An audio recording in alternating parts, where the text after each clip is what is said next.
Just kidding, I can't sing. Hi everyone, let's talk about Once Upon a Time Season 6, Episode 20, The Song in Your Heart. So the Once Upon a Time musical just aired and it was amazing. At least it was amazing to me because I love musicals and I literally felt like this was a Disney musical, which makes sense because, you know, ABC is part of Disney and all of that. But, you know, it could have been not great, but it was great. I personally loved it. It was very magical. And you know what?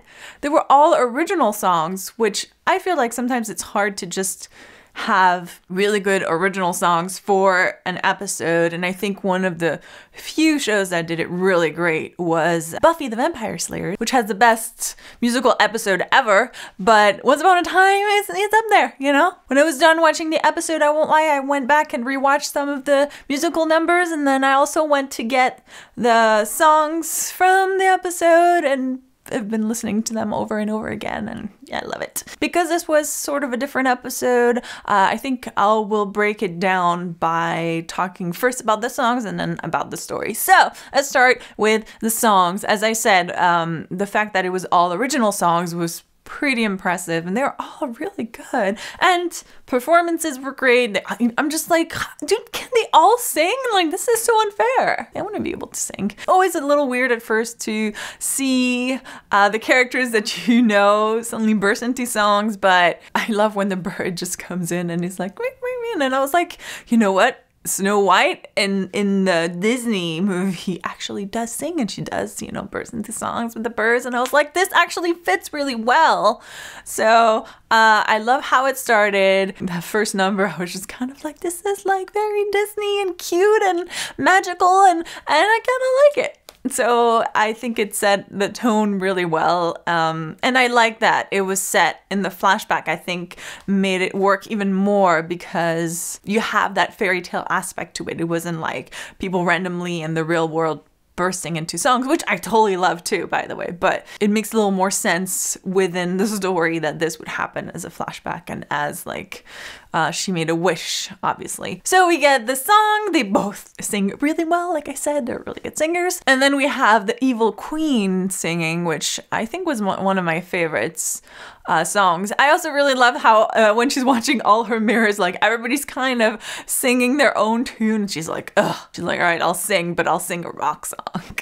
So it kind of fit, I feel, with she's gonna have to sing. She's gonna sing something different than what everybody else is singing. It's so beautiful and she's more like, no, I'm gonna sing a mad song. Then of course we have Hook singing and then we have Zelina singing, which at first I thought, oh, they're just kind of randomly bringing Zelina in there to I guess have her in the show, but then the song happened and I was like, you know what, it's actually a pretty great song and I kind of love it. So I was really happy that she was there. And then the face-off between Regina and Snow and Charming I thought was funny, especially when they start bursting into songs and you have Regina being like, oh my god, like, kill me. Now I'm gonna have to sing again. But my favorite that I've had to rewatch was Emma. I guess it's Emma's theme song. That one really got me in the feels, you know, like I was crying and I rewatched it again after watching the episode because I was like, I need to watch the scene again, like it was so good.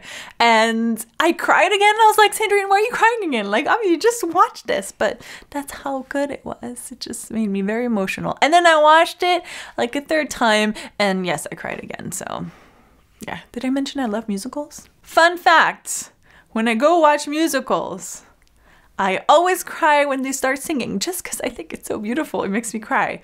So, you know, I guess it's no surprise that I would be crying in this episode, especially if it's emotional. And then we had the wedding song, which I will admit I didn't love. I think that's the only one that I was like, yeah, I didn't love this song right away. I think after listening to it like once or twice, I like it better. It didn't do it for me like right away. So I was like, oh, I just like the wedding, but you know, this song was kind of weird. Anyway, I feel it's kind of similar to the other song. So I don't know why this one, when I was watching, was the one that didn't work right away for me, but it was still great. I am very sad though that we didn't get Rumpel singing, which, you know, as I'm watching the scene between him and Regina, I thought, is he really gonna sing? I feel like that's really out of character for Rumple to be singing. And I kind of like that they set it up so that Rumple was like, please, that does not affect me. Which I was like, it makes sense. It makes sense. He is a dark one, you know. It makes sense that he would not sing, but at the same time, I'm like, oh, it was kind of nice to see everybody sing. And also that meant we didn't see Belle singing either, which was disappointing as well. So now that we've talked about the songs, let's move on to the story, because there was actually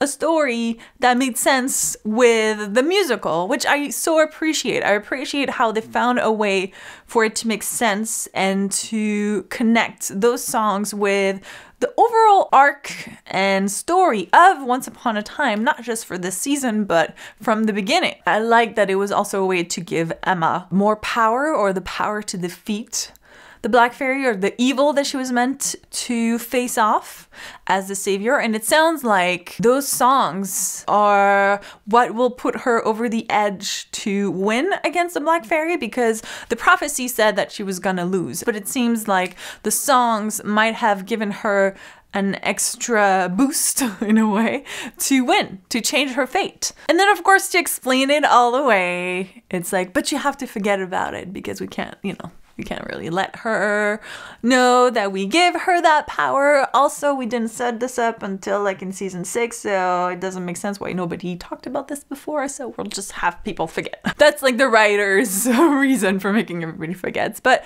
I think it still made sense. I wasn't bothered by, well, of course you're gonna have to make people forget, otherwise, you know, the rest of the seasons don't make sense. Now, I will say that I was kind of mad at Emma for giving up her heart so easily to the Black Fairy. I mean, she was lucky that it was protected in a way, because otherwise she would have been done for it. I was like, really, Emma? Like, I feel like at least try to fight a little bit. Of course, then you had Henry, who was there to kind of, you know, boost her a little bit. But what didn't make sense to me is, why would the Black Fairy not freeze him like everybody else? Henry is also like part of her. When she forgot who she was, they sent her with Henry. Henry is also her family, is her home.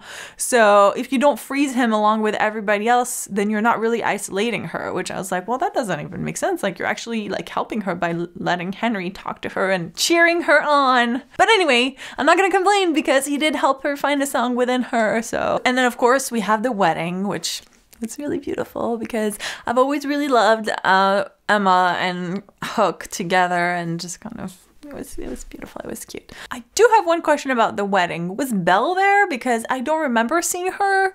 And I'm guessing with Rumple kind of siding with the Black Fairy, it would make sense that she wouldn't be able to go. But I'm thinking, so is he keeping her prisoner again? What's going on with Gideon? Like, are they not noticing that everybody in the town is at the wedding? I mean, it just makes no sense that Belle wouldn't want to be there. It doesn't make sense that nobody tried to go get her. I mean, I'm guessing they think like she's just with Rumple, but I don't think Belle would side with the Black Fairy the way Rumple has. So what I did love is the setup for the 2-hour season finale at the end of the episode, with the Black Fairy dust kind of coming all over everyone and engulfing them, and they're not really sure where they're gonna go, what's gonna happen. But I love that Emma is like, well, wherever we go, we're gonna win. And I'm just like, yes, Emma, you will win. It might be hard, but you can do it. So we get 2-hour finale for season 6, and then it's done, at least this season. At this point, there's still no announcement whether there is going to be a season 7. What I have read on Entertainment Weekly is that the executive producers said they have set up a storyline at the end of the season 6 finale that will set up season 7. But they are also wrapping up a lot of the stories we've been watching for 6 seasons. So if the show ends at the end of season 6, then it will be satisfying in some way, but there's still that extra thing that they're adding in case the show gets renewed.